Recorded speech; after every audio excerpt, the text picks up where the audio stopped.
नमस्कार, मैं हूं शम्स ताहिर खान और आप देख रहे हैं वारदात। दिल्ली के एक लड़के को स्विट्जरलैंड की एक लड़की से प्यार हो जाता है। इस प्यार के चक्कर में वो कई बार स्विट्जरलैंड जाता है, लेकिन लड़की किसी और से प्यार करती थी। ये सच जानने के बाद दिल्ली का ये लड़का स्विट्जरलैंड की उस लड़की को भारत बुलाता है घुमाने के बहाने। लड़के के कहने पर वो लड़की इसी महीने दिल्ली पहुंचती है। दिल्ली पहुंचने के बाद एक रोज लड़का उस लड़की को एक जादू दिखाता है। इधर जादू खत्म होता है, उधर कहानी में दिल्ली पुलिस की एंट्री होती है।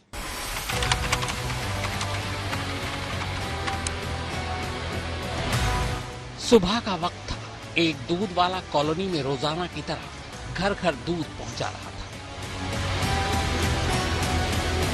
तभी एक घर के सामने सड़क किनारे एमसीडी के स्कूल की दीवार के नीचे उसकी नजर एक काली पॉलिथीन पर पड़ी। पॉलिथीन पर टेप लगा था, लेकिन अंदर से तेज बदबू आ रही थी। अब मैं निकलता हूँ यहाँ से दूध लेके सुबह सुबह, सप्लाई है मेरी अमूल मिल्क की। तो 6 बजे तक निकला था तो कुछ नहीं था यहाँ पे। उसके बाद मैं 7 साढ़े 7 बजे निकला तब भी कुछ नहीं था।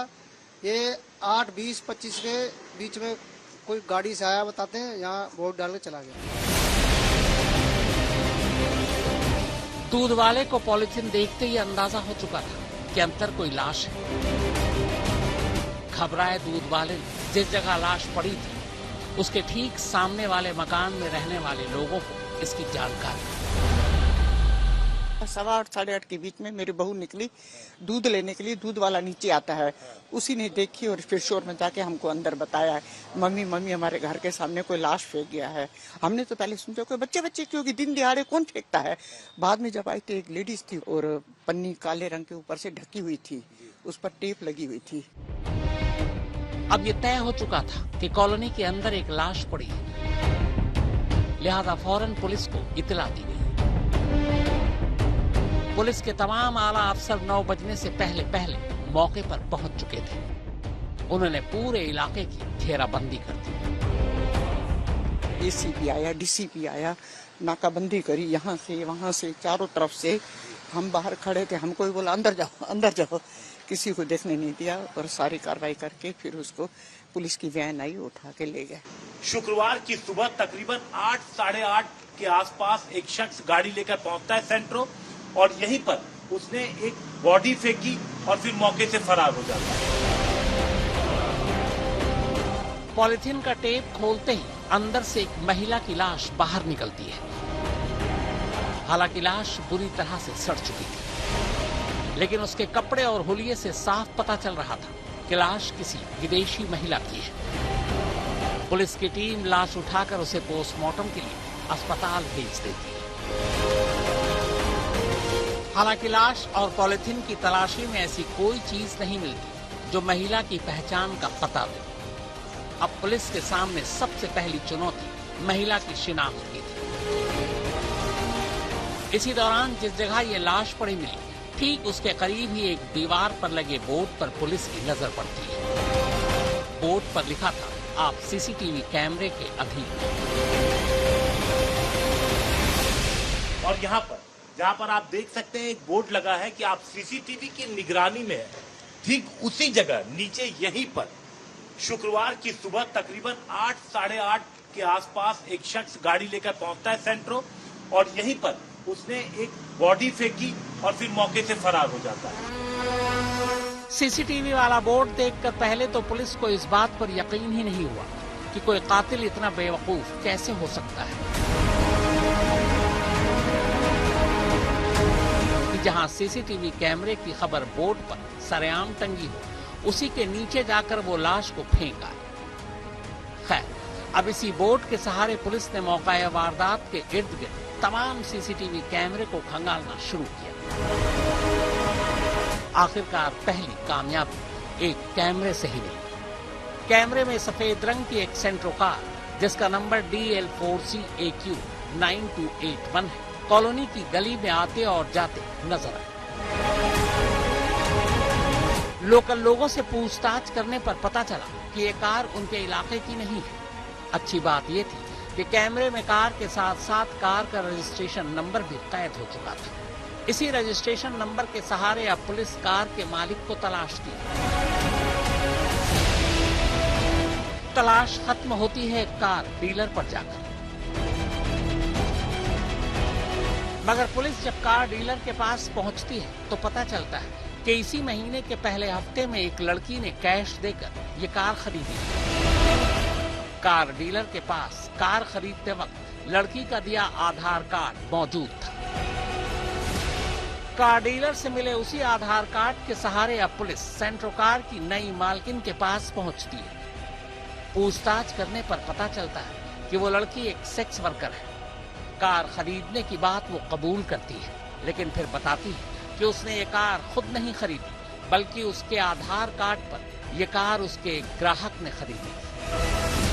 वहाँ पर जो आधार कार्ड इन्होंने दिया था वो किसी एक और महिला का था और वो भी हमने पोजेशन में ले लिया है। उनसे भी पूछताछ अमल में ली जा रही है कि लाई गई है और लाई जा रही है कि वो किस तरह से इस मुलजिम को जानते हैं और just to hide his identity he tried to use somebody else आधार।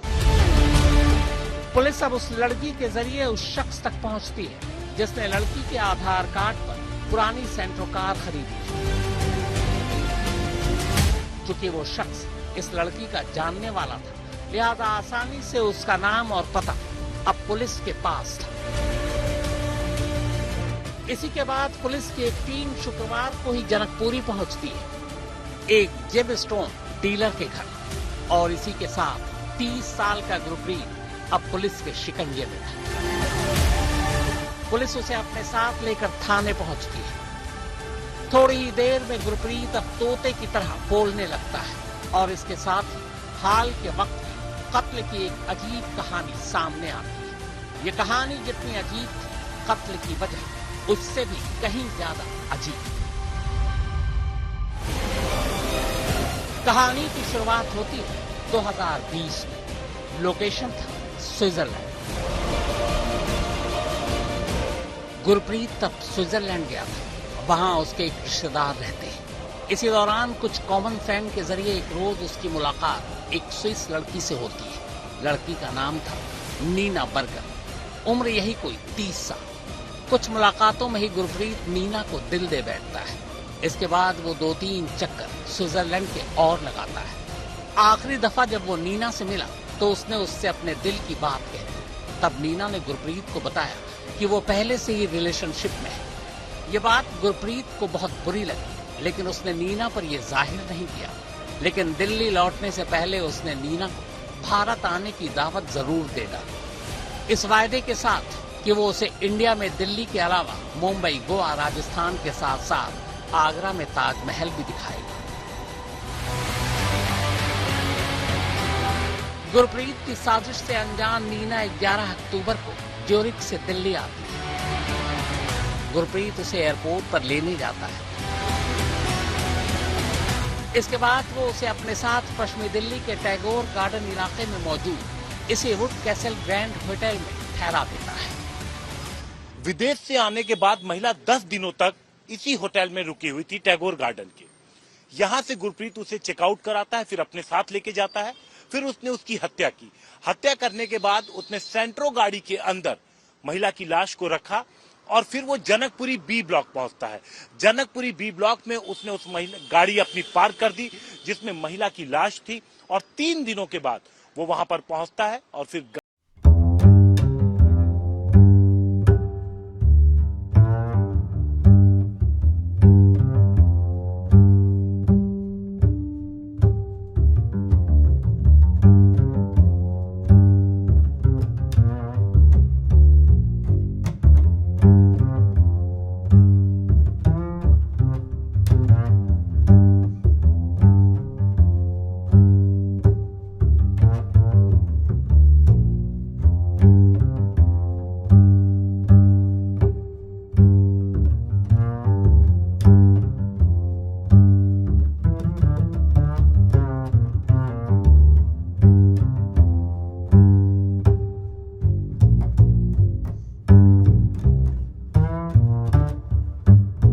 जादू का खेल खत्म होने के बाद उसने नीना की जंजीर खोल दी।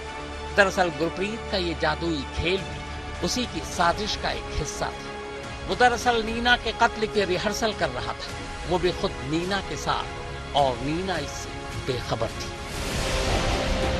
हफ्ते भर बाद अब असली खेल की बारी थी। 18 अक्टूबर की शाम वो नीना को दिल्ली में इधर उधर घुमाने के बाद कार को विष्णु गार्डन ले गया। विष्णु गार्डन में एक सुनसान जगह पर उसने कार पार्क की। रात का अंधेरा हो चुका था। कार पार करने के बाद गुरप्रीत नीना से फिर वही जादुई खेल खेलने की बात कहता है। वो कहता है कि इस बार वो एक नया ट्रिक दिखाएगा। चूंकि नीना पहले भी होटल में यह खेल खेल चुकी थी, लिहाजा वो फौरन राजी हो जाती है। गुरप्रीत ने उसके हाथ और पांव लोहे की जंजीर से बांध दिए। नीना को आंख बंद करने को कहा, पर इस बार जैसे ही नीना ने आंखें बंद की, गुरप्रीत ने अपने दोनों हाथों से बेबस नीना का गला घोंट दिया। मगर मीना के कत्ल के बाद गुरप्रीत घबरा गया। इसी घबराहट में वो उसी सुनसान जगह पर कार को लाश समेत छोड़कर ई रिक्शा पकड़कर अपने घर लौट गया। ये सेंट्रो गाड़ी आप सामने जो देख रहे हैं, इस सेंट्रो गाड़ी में लाश को रखा और इसके बाद 3 दिनों तक लाश इसी गाड़ी में पड़ी रही। अभी तक इस गाड़ी से बदबू आ रही है। इस गाड़ी के करीब नहीं जाया जा सकता, इसलिए पुलिस ने देखिए इस गाड़ी का एक शीशा भी पीछे से हटाया है ताकि इसकी जांच की जा सके, क्योंकि यहाँ पर तमाम खून के निशान थे जिसकी जांच फोरेंसिक टीम द्वारा की गई। और उसके बाद जो बगल में आप दूसरी गाड़ी देख रहे हैं, ये भी गुरप्रीत के पास से बरामद हुई है। अब जो सेंट्रो दिखी है पुलिस को, ये सीसीटीवी में नजर आई। मनोरंजन के साथ हिमांशु मिश्रा, दिल्ली आज तक। गुरप्रीत नीना की लाश कार के अंदर ही छोड़कर घर तो लौट आया था, लेकिन अगले 2 दिनों तक उसे किसी भी अखबार या टीवी पर किसी लाश या फिर किसी कार की कोई खबर दिखाई नहीं दी। इसी के बाद गुरप्रीत घबरा गया। 2 दिन बाद एक बार फिर वो उसी मौके पर पहुंचता है जहां उसने कार छोड़ी थी। कार अब भी वहीं थी। अब गुरप्रीत एक बार फिर से उसी कार में जाकर बैठ जाता है। कत्ल के 2 दिन बाद 20 अक्टूबर की सुबह गुरप्रीत फिर से उसी जगह पहुंचता है जहां उसने कार खड़ी कर रखी थी। कार के करीब जाने पर उसे तेज बदबू आती है। गुरप्रीत घबरा जाता है। उसे लगता है कि कार से आती बदबू की वजह से लोगों का ध्यान कार की तरफ चला जाएगा और कार के जरिए पुलिस उस तक। लिहाजा गुरप्रीत खुद कार के अंदर बैठता है। बदबू फैले नहीं, इसके लिए अब वो लाश को एक पॉलिथीन में पैक कर देता है और पॉलिथीन के मुंह पर टेप लगा देता है। इसके बाद कार को लेकर इधर उधर भटकने के बाद तिलक नगर की इसी गली में ठीक इसी जगह सड़क किनारे लाश फेंक कर उसी कार से वापस निकल जाता है।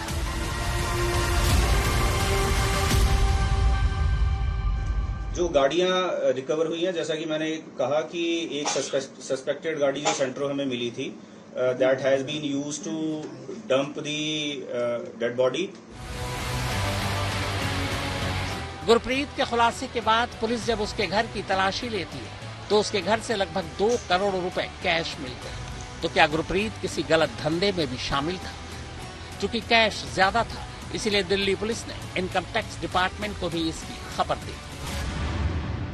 कुछ कैश की बरामदगी हुई है वहां से, जिसके लिए जो भी ड्यू प्रोसेस है कैश की रिकवरी को लेके वो फॉलो करे जा रहे हैं। उसके सोर्स को लेकर भी आगे जो भी जानकारी हमारे पास उपलब्ध हो पाएगी वो आगे। बाद में पुलिस ने टैगोर गार्डन के उस वुड कैसल ग्रैंड होटल में उस कमरे की भी तलाशी ली जहां नीना बर्गर ठहरी हुई थी। कमरे से नीना के बाकी सामान के साथ साथ उसका पासपोर्ट भी मिला। पासपोर्ट से ही पता चला कि नीना स्विट्जरलैंड की नागरिक थी। चूंकि मामला एक विदेशी महिला के कत्ल का था, लिहाजा दिल्ली पुलिस ने इस बारे में नई दिल्ली में मौजूद स्विस दूतावास को भी इसकी खबर दे दी है। मनोरंजन के साथ हिमांशु मिश्रा, दिल्ली आज तक। तो वारदात में फिलहाल इतना ही, मगर देश और दुनिया की बाकी खबरों के लिए आप देखते रहिए आज तक।